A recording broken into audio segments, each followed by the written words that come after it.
Okay, so I'm on a roll today, and I made a little list here because I'm sure as hell not going to remember everything. Um, and this may be the last in the series, 'cause I don't know, I think I may be running out of memories, but this one is, believe it or not, coming from me a little bizarre, because they're all the odd things you remember about somebody. So these I would call my intersections with your Oma and Opa,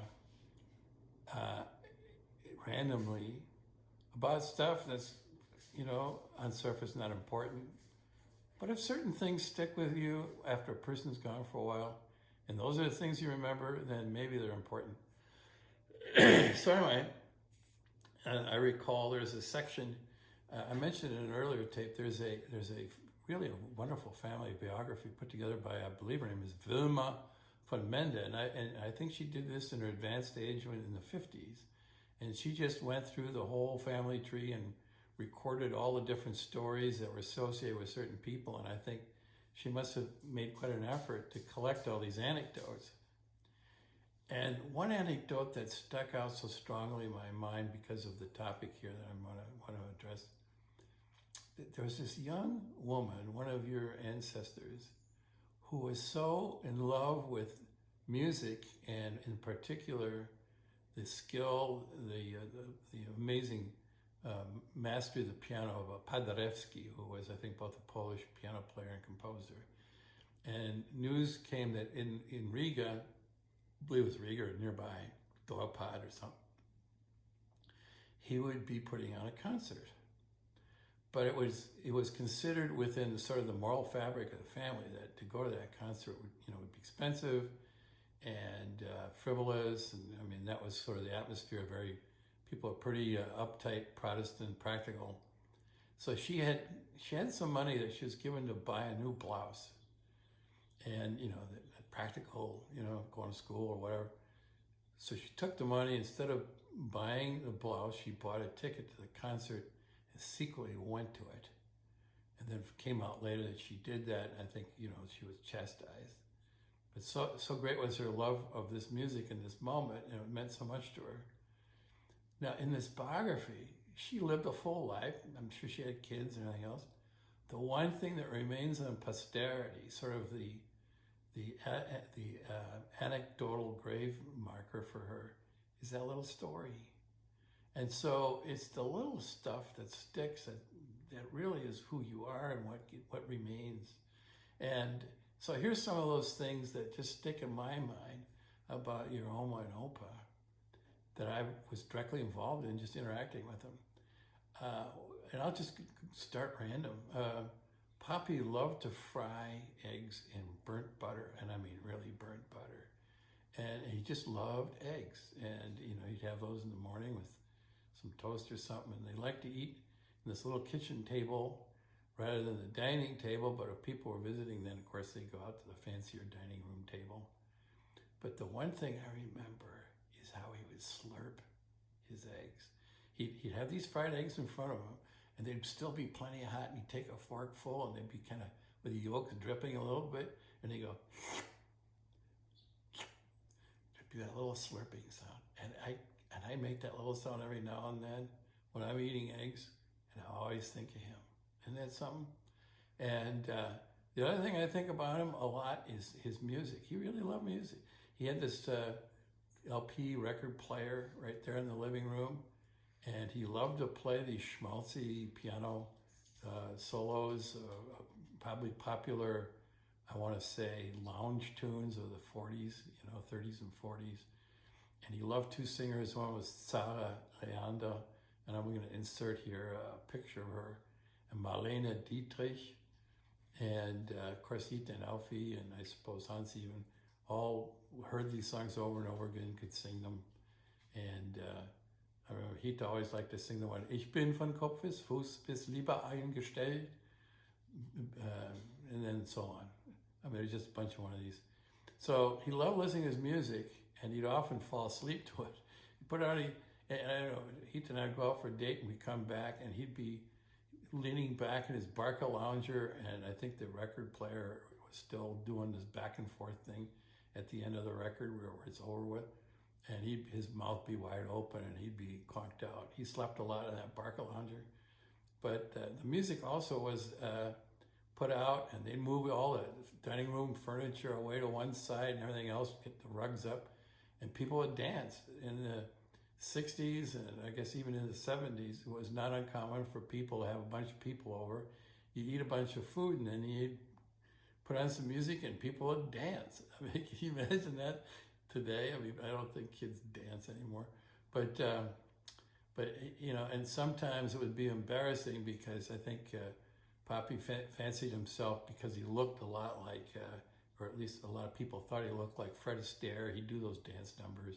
And he was always very conscious or disciplined in his posture. He always stood like a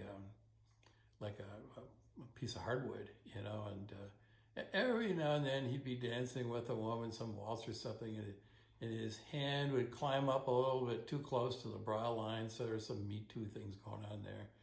But anyway, he really enjoyed it. Everybody enjoyed that, and there'd be a lot of drinking.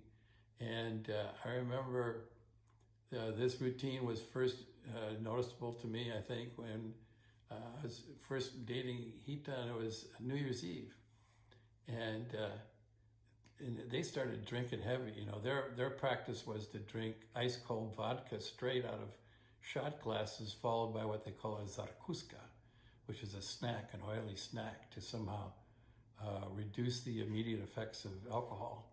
And so, you know, they'd lift up these glasses and say cheers or na zdrovia or prost, and you'd knock this stuff ice cold back, and then you'd eat a piece of, you know, maybe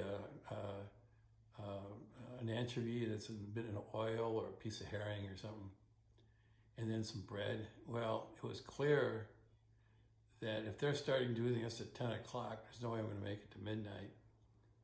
And so I was politely just trying to, you know, be pleasant and not get in the way of things.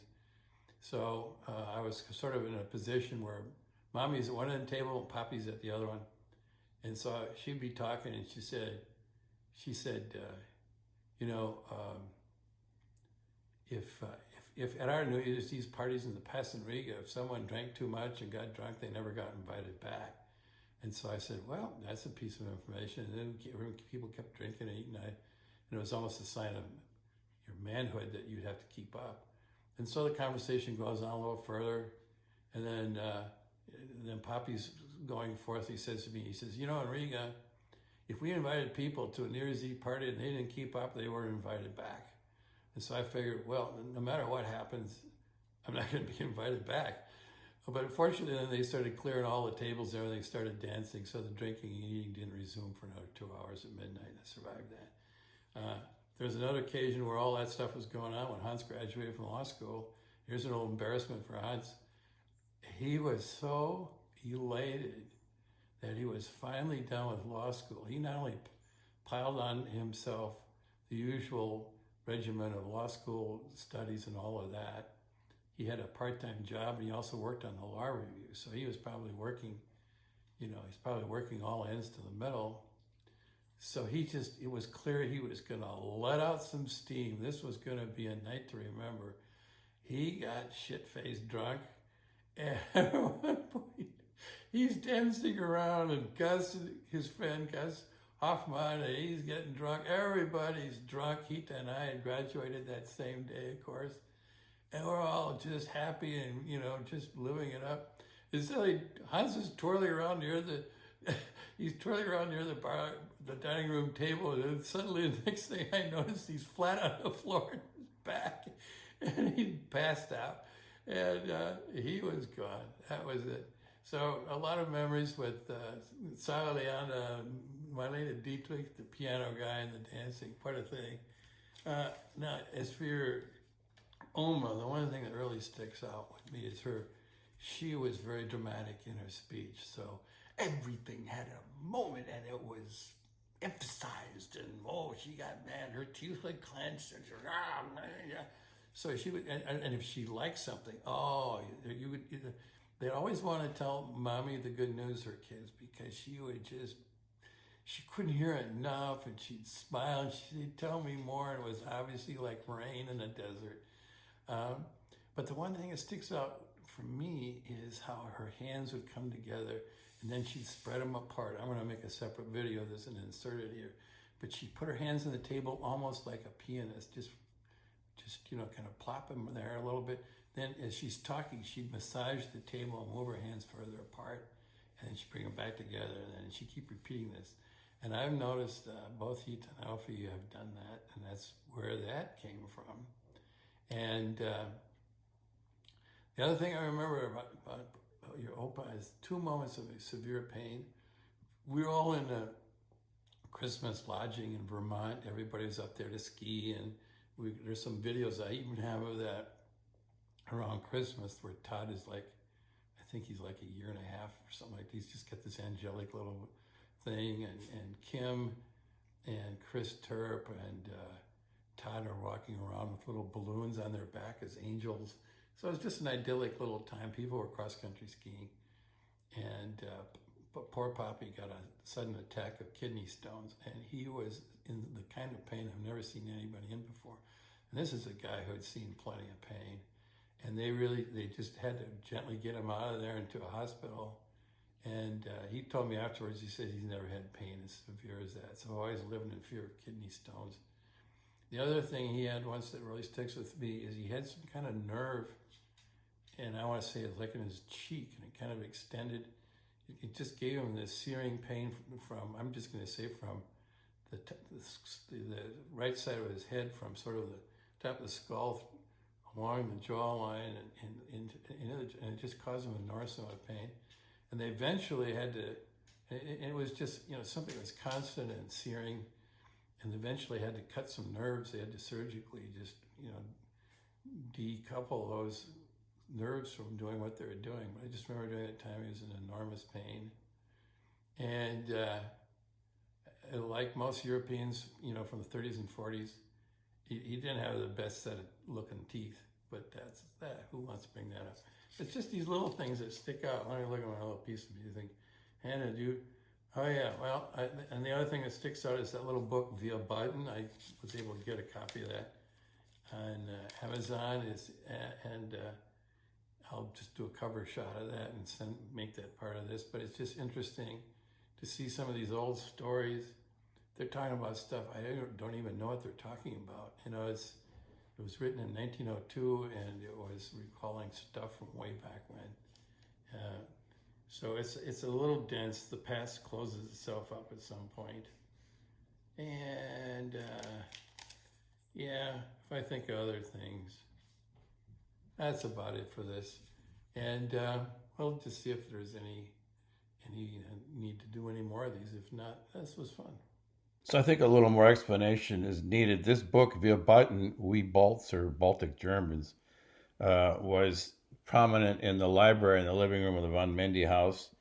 And I would often be just fascinated by the fact that it was there, and that it contained all this lore of the past. And you can see this is written in an old font that Germans no longer print books with. It's a font called Fraktur, Fraktur. And this is how German looked to me when I first taught myself German back when I was 14 and a crazy kid who wanted to figure stuff out. And that was like a puzzle. And the F's and the S's look very similar. So it was confusing and difficult to learn German just because of the orthography. Anyway, no video is complete without ending in a song, and so here's one that claims to be a Baltic song about where we started with the Teutonic Knights. And I've seen a couple of other songs. Apparently they got defeated a lot, but they hung in there, and they wouldn't accept defeat as really the thing that defined them. So again, it reminds me of the American South. Here are a few stanzas from that thing.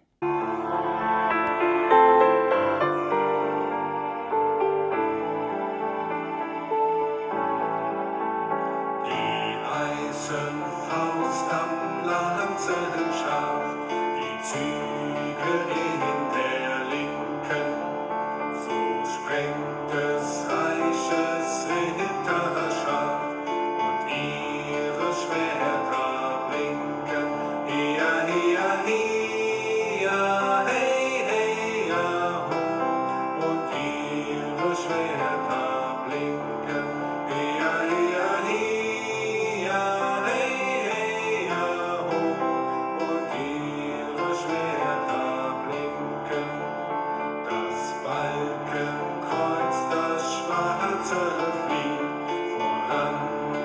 Okay, so I left a link in the description if you want to hear more of this. In the meantime, Erbarmung. und seine